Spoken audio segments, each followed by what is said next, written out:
मैं बहुत सारे एग्जांपल्स आपको देना चाहता हूं।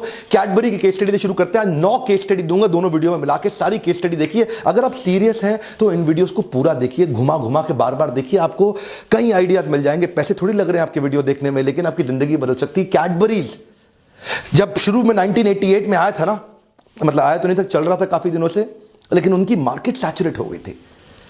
क्योंकि उनकी मार्केट थी 78% मार्केट उनकी केवल बच्चे थे, और वही बच्चों पे वो टारगेट करते थे। अब जो बच्चे थे वो बड़े हो जाते थे तो नए सेट ऑफ बच्चे आते थे, वो बच्चे बड़े हो जाते थे तो फिर नए सेट ऑफ बच्चे आते थे। तो उनकी मार्केट ना सैचुरेट हो गई।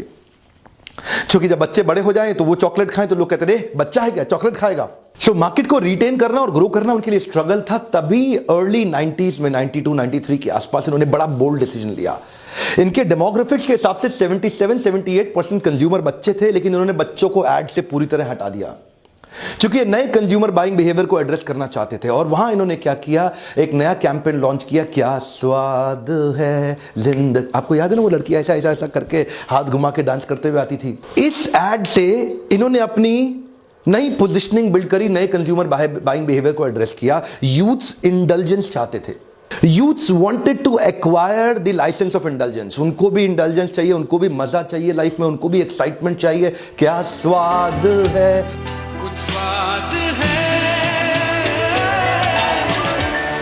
क्या स्वाद है जिंदगी में। और इतना ही नहीं, इसके बाद इन्होंने अपने मार्केट को और एक्सपैंड करने के लिए बाकी कंज्यूमर को समझा कि वहां पे कैसे एंटर करेंगे। देखिए, एंटर बाद में करते हैं, पहले कंज्यूमर की मेंटालिटी को समझते हैं। पोजिशनिंग बाद में आती है, कैसे बेचूंगा ये बाद में आता है। इन्होंने शुभ आरंभ कैंपेन लॉन्च किए, इन्होंने फैमिली कैंपेन लॉन्च किए, इन्होंने कुछ मीठा हो जाए कैंपेन लॉन्च किए। तो बच्चों से यूथ पे गए, यूथ से फैमिली में गए, पूरे देश के अंदर छा गए। सन 2000 के बाद इन्होंने मिठाई से चॉकलेट को ही रिप्लेस करने का प्लान कर दिया। उधर मिठाइयों के अंदर वो मावा में कुछ अडल्ट्रेशन आया, तो इन्होंने चॉकलेट को कुछ मीठा हो जाए कैंपेन। अब तो कोई मिठाई दिवाली पे खरीदेगा नहीं, लो भाई चॉकलेट बांट। इससे क्या बोलते हैं, इसे बोलते हैं पहले कंज्यूमर बिहेवियर को समझो। जिलेट हमारे देश में आया, शुरू में लगातार फेल होता रहा। जिलेट हमारे देश के अंदर आया, उसने MIT के अंदर इंडियन स्टूडेंट्स पे कंज्यूमर बिहेवियर को एनालिसिस भी किया। MIT मतलब यूएस के अंदर, Massachusetts institute of technology. US में इंडियन स्टूडेंट्स पे कंज्यूमर बिहेवियर को स्टडी किया अच्छे से, और वो अपना शेविंग रेजर लेके आए, जिलेट वेक्टर। अब वो जो जिलेट इनका अमेरिका में चलता था ना, बहुत शानदार छा गया। और मेंटालिटी क्या थी, अमेरिकन माल इंडिया में ले आओ, इंडियन रेट के हिसाब से छा जाएगा, इंडियन अमेरिकन को लेके फ्लैट हो जाता। तो इन्होंने प्लास्टिक पुश बार का जिलेट का रेजर इंडिया में ले आए कि उसमें अगर उसके पुश बार को नीचे प्लास्टिक के हैंडल से पुश करो और सीधा जो बाल शेव किए वो निकल जाएंगे बाहर। और इंडियन कंज्यूमर्स पे उन्होंने वहां पे रिसर्च भी कर लिया, तो कंज्यूमर बिहेवियर तो बहुत बढ़िया मिल गया, और फट से इन्होंने लॉन्च किया।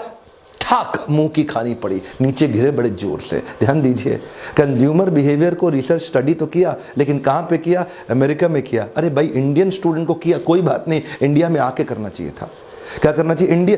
जब ये इंडिया में आया, इनका CEO PNG, Procter and Gamble, Gillette, इनकी बुद्धि चकरा गई। बोला ये क्या हो रहा है यहाँ पे, ये कैसे शेव करता है भैया। हम यहाँ पे रनिंग वाटर में करते हैं, ये मग्गे में करता है, पानी के मग के अंदर पानी डाल के वहां डुबो के साफ करके करता है। पानी का कमी है, ऐसा रनिंग वाटर तो है ही नहीं यहाँ पे। और ऊपर से वो क्या देखता है, यहाँ शेव भी रोज नहीं करते।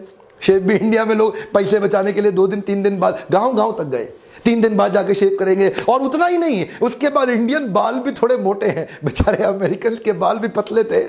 अब ये अच्छा, उसके बाद जब ये धोए, उसके अंदर मग में डुबो करके, तो वो साफ ही ना हो रेजर।